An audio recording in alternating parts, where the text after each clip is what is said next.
Now, in the last video, we addressed this first question. For a charged conducting sphere of radius r and carrying a total charge q, we obtained the electrostatic field at a point outside the sphere. Now let us look inside the sphere. At a point inside the sphere, what is the electrostatic field? Now let us consider this green sphere. Although it appears like a circle on the screen, it is actually a sphere. Now this sphere is a conducting sphere which can conduct electricity. It may be a solid sphere, जसं की तुम्ही गोळाफेकीचा गोळा बघता जो आतून पूर्ण भरीव असतो, तसंही ते असू शकेल कदाचित, किंवा कदाचित एखादा मेटलचा फुटबॉल विचारात घ्या. मेटलचा फुटबॉल जो आतून रिकामा आहे पण बाहेरून मेटलचा बनलेला आहे, तसंही कदाचित असू शकेल. त्याला आपण स्फेरिकल शेल म्हणू शकतो. आतमध्ये काही नाही, फक्त वर कवच आहे. अशा कुठच्याही प्रकारचा जरी कंडक्टिंग स्फिअर असेल, स्फेरिकल शेल असो किंवा भरीव स्फिअर असो, जर तो कंडक्टिंग असेल तर त्याला दिलेला चार्ज हा कायम त्याच्या सरफेसवर अस्तित्वात असतो.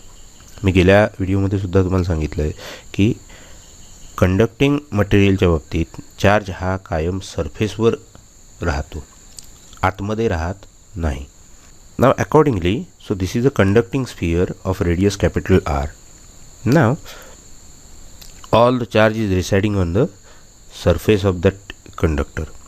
Now let us take a point inside the sphere at a distance small r from the center, right? At a distance small r from the center, like this.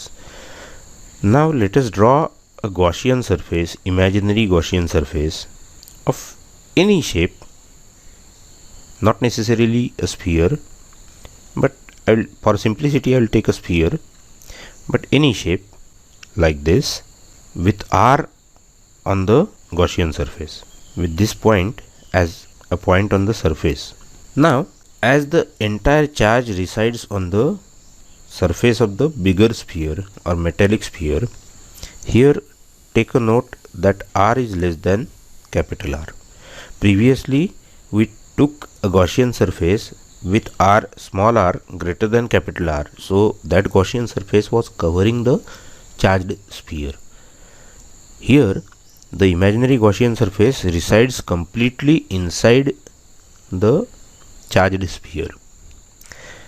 Now our integral form of Gauss law tells us, according to this, integral of E bar over the closed Gaussian surface, म्हणजे हा जो white काढलेला आहे हा Gaussian surface, is equal to QENC upon epsilon naught. QENCचा अर्थ आहे charge enclosed by that Gaussian surface. आता लक्षात घ्या, जो काही चार्ज आहे तो इथे सगळा सरफेसवर राहतो कंडक्टर असल्यामुळे. त्यामुळे आता तुम्ही म्हणाल हे कुठून कळलं तुम्हाला, तर this is a experimentally observed fact. This is not something that I have come up by logical consideration. This is experimentally observed fact that in case of any conductor, the charge is always at the surface, not in the inside bulk. तर आता लक्षात घ्या, पांढरा आपला Gaussian surface आहे, सगळा charge ह्या हिरव्या स्फिअरच्या सरफेसवर आहे. म्हणजे पांढऱ्या गॉसियन सरफेसच्या आतमध्ये चार्ज किती आहे? 0 आहे. म्हणजे we have QENC equal to 0 in this case. If QENC is 0, then closed integral E bar dot dA bar over the Gaussian surface is also 0. Now this is possible only if E bar is 0, otherwise this is not possible. Now I have told you that Gaussian surface need not be exactly spherical. It can be of any shape. So तुमचा हे जर charge conducting sphere आहे, असं जर charge conducting sphere असेल तर आतला Gaussian surface हा असा सुद्धा घेऊ शकता तुम्ही, so that this point is R. कसाही घ्या, फक्त तो क्लोज्ड असला पाहिजे. आता गॉसियन सरफेस जर अर्बिट्ररी आहे आणि तरीसुद्धा हा इंटिग्रल 0 येतोय, तर याचा निश्चितच अर्थ आहे की ई बार 0 असला पाहिजे. एका पर्टिक्युलर शेपला ई बार 0 येतोय आणि बाकीच्यांसाठी नॉन 0 येतोय, असा जर विषय असता तर मी कॅपिटल ई बारला 0 म्हटलं नसतं. पण कुठच्याही आर्बिट्ररी शेप असलेल्या क्लोज्ड सरफेससाठी जर हा इंटिग्रल 0 येत असेल जेव्हा तो सरफेस कम्प्लिटली चार्ज्ड स्फिअरच्या आतमध्ये आहे, हे चार्ज स्फिअर तुमचं त्या चार्ज्ड स्फिअरच्या आतमध्ये असताना दरवेळी हा जर इंटिग्रल 0 येत असेल तर ह्याचा अर्थ असा असला पाहिजे की कॅपिटल ई बार त्या चार्ज्ड स्फिअरच्या आतमध्ये कम्प्लिटली 0 असलं पाहिजे. म्हणून आर इतकं डिस्टन्स असू दे किंवा आतमधला कुठचाही पॉईंट असू दे, आतमधल्या प्रत्येक पॉईंटसाठी ई बार काय आहे, 0 आहे. नाव आता बाहेरचा गॉसियन सरफेस स्फेरिकलच असला पाहिजे असं नाही. बाहेरचा गॉसियन सरफेस समजा अशा प्रकारचा असेल, क्लोज्ड सरफेस की ज्याच्यावर चार्ज आहे, कंडक्टिंग आहे आणि त्याच्यावर चार्ज आहे आणि चार्ज कुठे आहे, फक्त सरफेसवर आहे. तर अशा केसमध्ये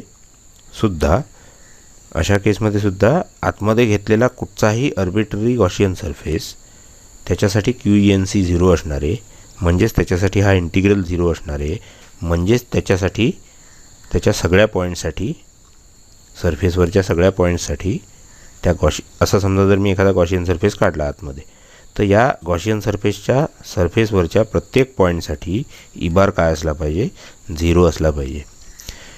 as this Gaussian surface is arbitrary I can say in general that inside a closed conductor the electric field is always 0. So that answers my both these questions. Electric field at a point inside the charged sphere, charged conducting sphere, and a point inside conductor of any shape, closed conductor of any shape.